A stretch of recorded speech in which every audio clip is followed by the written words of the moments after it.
E o Conselho de Desenvolvimento Econômico Social Sustentável, Conselhão, instalou a Comissão Temática de Assuntos Econômicos. Confira os detalhes com a repórter Luciana Verdolim.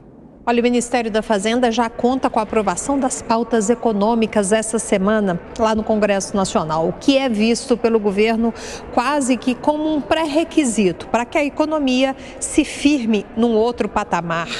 Durante a reunião do Conselho Nacional de Desenvolvimento Econômico e Social, o secretário de Política Econômica do Ministério da Fazenda, Guilherme Melo, disse que a Fazenda trabalha nesse momento com a possibilidade de, em breve, poder rever a previsão de crescimento do PIB, do Produto Interno Bruto brasileiro. Certamente hoje nós estamos mais próximos de uma realidade de um crescimento do PIB de 2,5%, entre 2,5% e 3% nesse ano, do que o cenário inicial do mercado, que era mais próximo de 1%. Isso, em parte, é fruto de uma série de fatores que estão, digamos assim, fora do controle total do Ministério, mas, em parte, também é fruto da melhoria do ambiente econômico que a economia brasileira tem assistido nos últimos meses, né? Não faltaram críticas às taxas de juros. Já existe até uma moção do Conselhão cobrando do Banco Central uma redução já. O ministro das Relações Institucionais, Alexandre Padilha, reforçou o discurso da área econômica de que todas as condições para isso já foram dadas pelo governo, que espera agora uma redução pelo Banco Central a partir de agosto. Padilha, inclusive, diz que o governo está confiante na aprovação do CARF, arcabouço fiscal e reforma tributária na Câmara. O secretário da Reforma Tributária, Bernardo Api, garante que a proposta já estaria muito madura e que vai beneficiar a todos sem penalizar o contribuinte. Esse desenho todo é construído de forma a manter a carga tributária atual.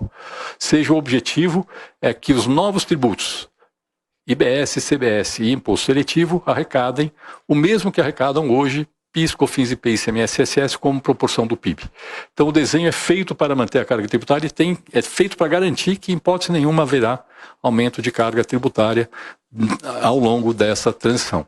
Obviamente, o ideal no longo prazo seria até reduzir a carga sobre o consumo. Infelizmente, a situação fiscal do país não permite que a gente faça isso no curto prazo, mas existe o compromisso absoluto do governo que não haverá esse aumento de carga tributária durante a transição. Segundo ele, depois do anúncio do novo arcabouço fiscal, a resposta da economia teria sido bastante positiva, com redução da curva de juros e valorização do real. Apesar do otimismo do governo, alguns setores ainda reclamam, sinalizando que falta muito para avançar. Representantes da indústria química, por exemplo, alertaram que o setor passa por sérios problemas e cobram do Ministério da Fazenda uma política de comércio exterior que leve em consideração o cenário atual pós-pandemia da Covid, guerra da Rússia à Ucrânia e regionalização, o que tem provocado muitas perdas para as empresas brasileiras. O setor amargou o pior quadrimestre em produção e venda dos últimos 16 anos. De Brasília, Luciana Verdolim. E conosco aqui hoje para comentar este e outros assuntos, Cristiano Beraldo. Cristiano, muito bom dia a você. Bom dia, Paula. Bom dia, Thiago. Bom dia a todos que nos ouvem e assistem. Bom, o que a gente viu nessa reportagem é o governo se esforçando para vender boas notícias. E no Conselhão, naquele ambiente ali que reúne pessoas ali, representantes de empresas que no passado foram condenadas por corrupção, bilionários que são tão criticados pela esquerda brasileira, mas se reúnem ali, aqueles bilionários próximos ao Lula, que têm interesse em negócios com o governo. Enfim, não é o que eu diria uma plateia qualificada. Em relação a essa expectativa de um crescimento do PIB de 3%, o papel do governo é esse, é vender boas notícias, dizer que tudo vai ficar bem, mas na prática não é isso que a gente está vendo. Ouvindo a fala do Bernardo Api, dizendo a preocupação dele é esclarecer, olha, não vai ter aumento de carga tributária. Ele não tem uma preocupação, e isso reflete essa postura do governo, de que, olha, essa reforma tributária ela vai simplificar a vida do brasileiro e simplificando, diminuindo o peso do Estado nas costas do brasileiro, as pessoas vão poder produzir mais, comprar mais, vamos dar maior dinâmica à economia brasileira e, com isso, aumentar a arrecadação. Todo mundo pagando uma carga tributária menor, mas com o aumento da atividade econômica, o governo se beneficia. Eles não têm essa visão.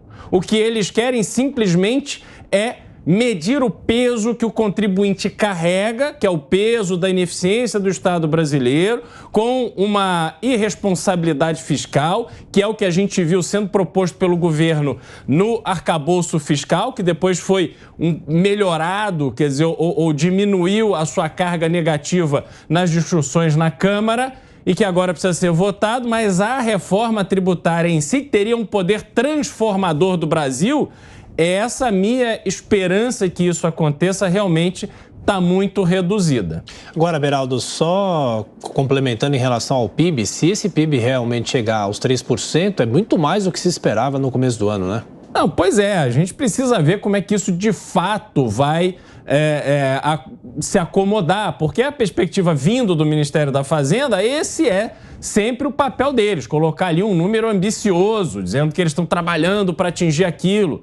Mas a gente precisa olhar a realidade da vida das pessoas. E a gente tem visto aqui no Jornal da Manhã como as famílias estão endividadas, uma inadimplência crescente, a taxa de juros está alta, mas muito mais alta do que ela é a taxa de juros cobrada pelas instituições financeiras do consumidor. Como é que alguém consegue colocar a sua vida financeira em dia para poder consumir mais se está pagando 400% de juros no cartão de crédito? Isso é impossível. Isso leva uma parcela significativa da população brasileira a cair na mão de agiotas, a ficar insolvente. Enfim, não é assim que uma economia cresce. Por isso a gente precisa ter calma para analisar esses números e essas expectativas, porque a economia precisa crescer, se desenvolver, se fortalecer com bases concretas e reais, e não esses sopros, esses voos de galinha que se tornaram a especialidade do PT. Outro destaque, os deputados federais